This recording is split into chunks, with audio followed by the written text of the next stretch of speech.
The 3-Day Blow. The 3-Day Blow by Ernest Hemingway. The rain stopped as Nick turned into the road that went up through the orchard. The fruit had been picked, and the fall wind blew through the bare trees.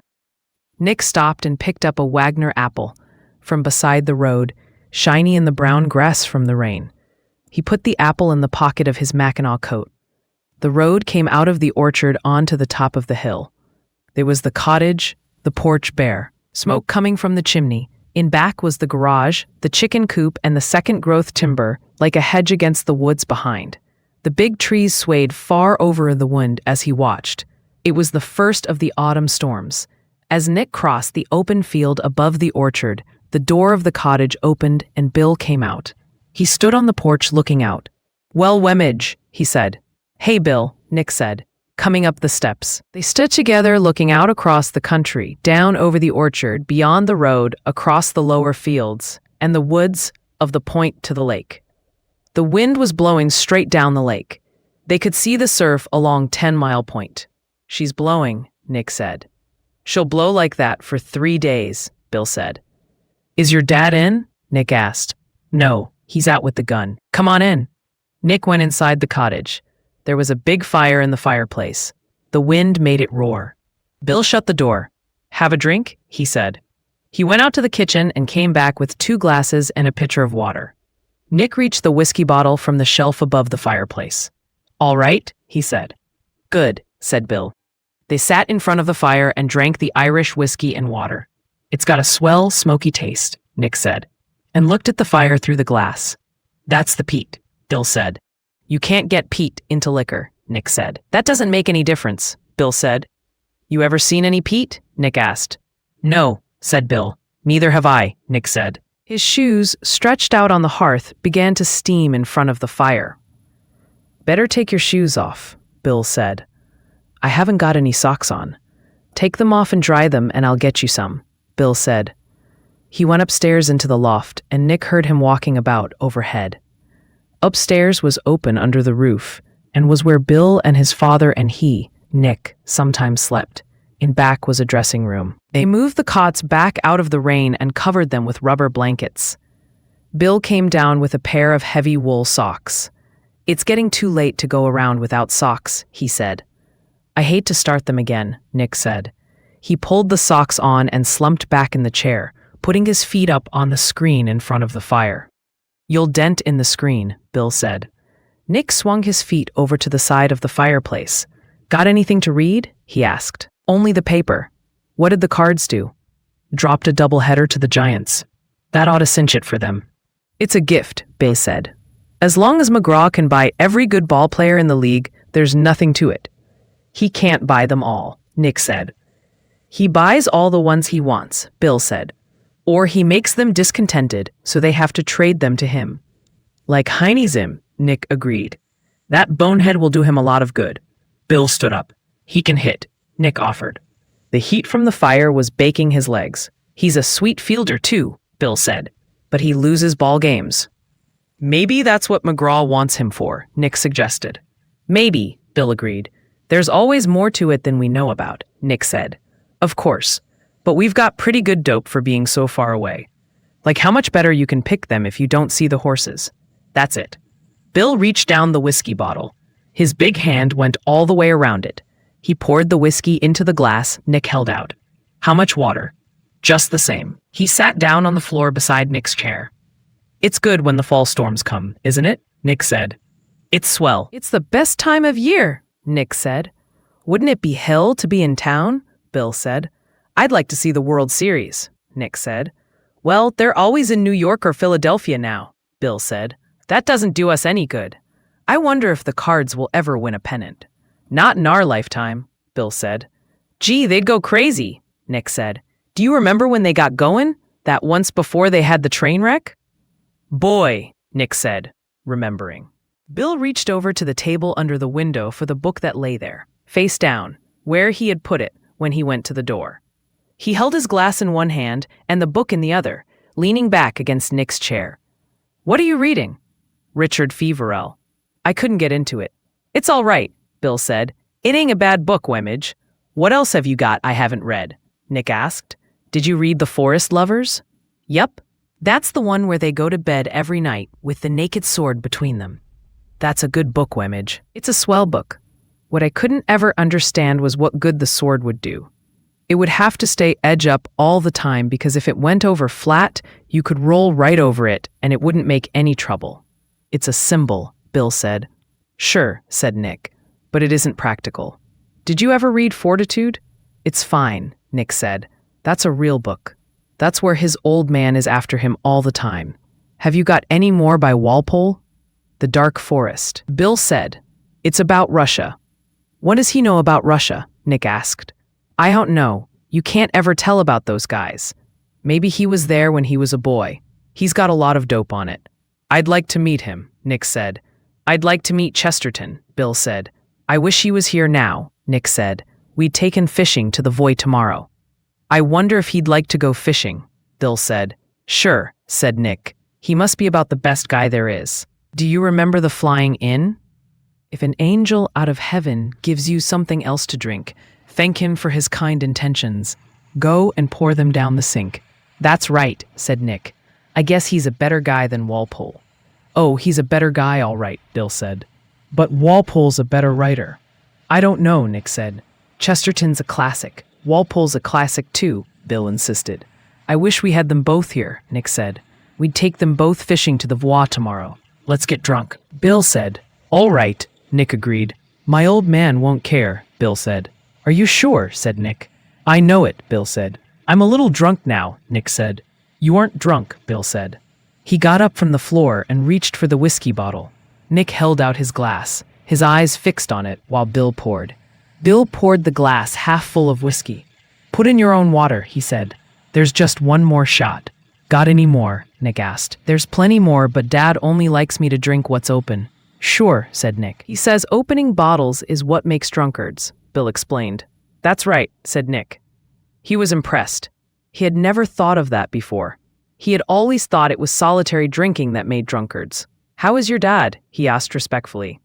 He's all right, Bill said. He gets a little wild sometimes. He's a swell guy, Nick said. He poured water into his glass out of the pitcher. It mixed slowly with the whiskey. There was more whiskey than water. You bet your life he is, Bill said. My old man's all right, Nick said. You're damn right he is, said Bill. He claims he's never taken a drink in his life, Nick said, as though announcing a scientific fact. Well, he's a doctor. My old man's a painter. That's different. He's missed a lot, Nick said sadly. You can't tell, Bill said. Everything's got its compensations. He says he's missed a lot himself, Nick confessed. Well, Dad's had a tough time, Bill said. It all evens up, Nick said. They sat looking into the fire and thinking of this profound truth. I'll get a chunk from the back porch, Nick said. He had noticed while looking into the fire that the fire was dying down. Also, he wished to show he could hold his liquor and be practical. Even if his father had never touched a drop, Bill was not going to get him drunk before he himself was drunk. Bring one of the big beach chunks, Bill said.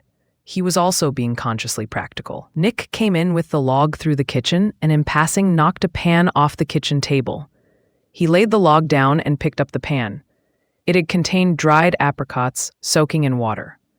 He carefully picked up all the apricots off the floor. Some of them had gone under the stove, and put them back in the pan. He dipped some more water onto them from the pail by the table. He felt quite proud of himself. He had been thoroughly practical. He came in carrying the log, and Bill got up from the chair and helped him put it on the fire. That's a swell log, Nick said. I've been saving it for the bad weather, Bill said.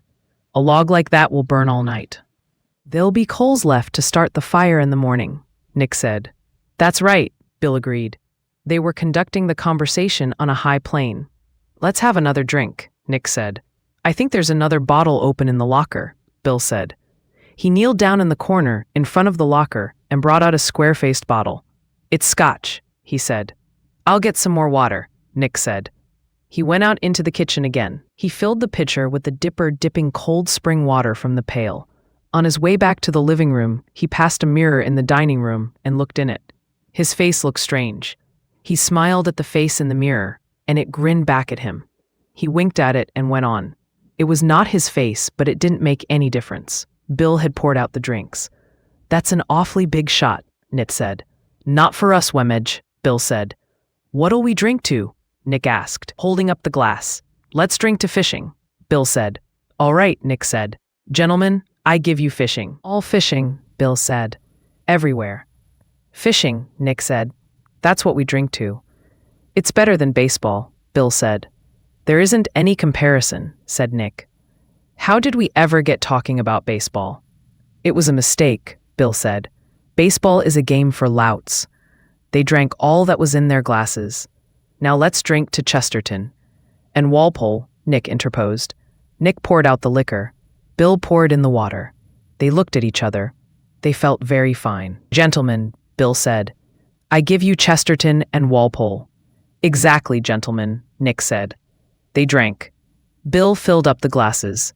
They sat down in the big chairs in front of the fire. You are very wise, Wemedge, Bill said. What do you mean? Asked Nick. To bust off that Marge business, Bill said. I guess so, said Nick. It was the only thing to do. If you hadn't, by now you'd be back home working, trying to get enough money to get married. Nick said nothing. Once a man's married, he's absolutely bitched, Bill went on. He hasn't got anything more. Nothing. Not a damn thing. He's done for. You've seen the guys that get married. Nick said nothing. You can tell them, Bill said.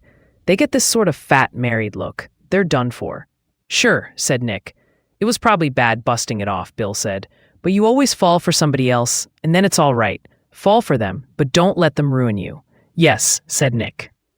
If you'd have married her, you would have had to marry the whole family. Remember her mother and that guy she married? Nick nodded.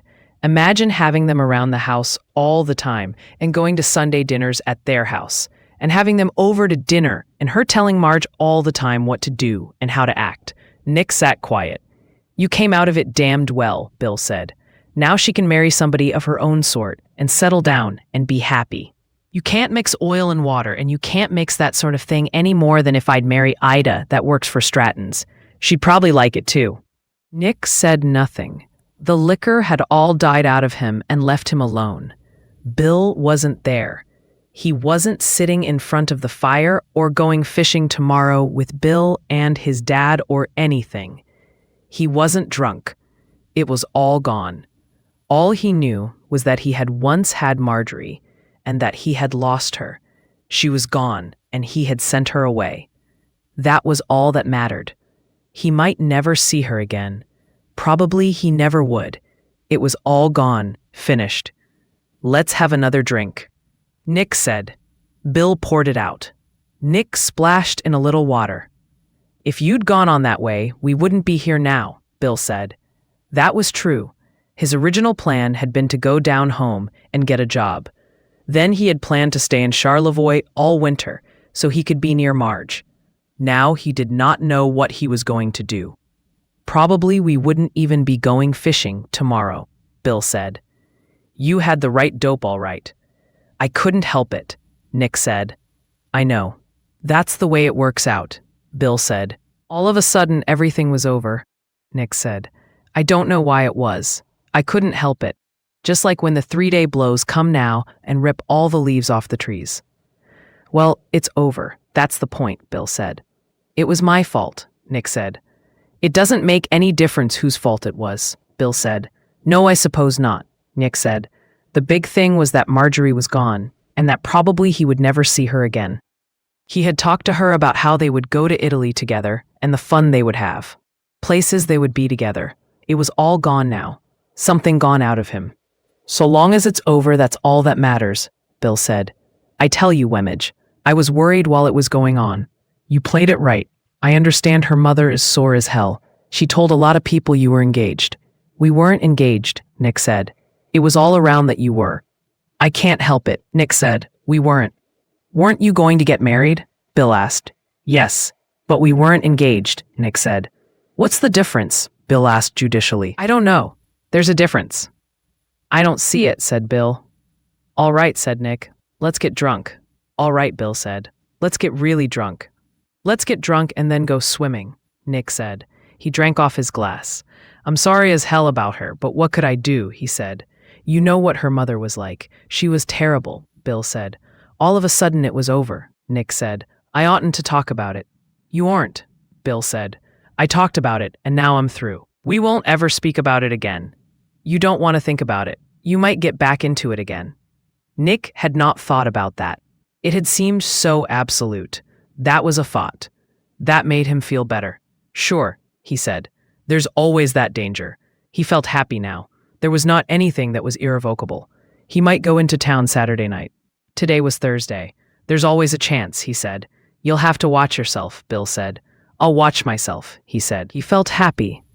Nothing was finished. Nothing was ever lost. He would go into town on Saturday. He felt lighter, as he had felt before. Bill started to talk about it. There was always a way out.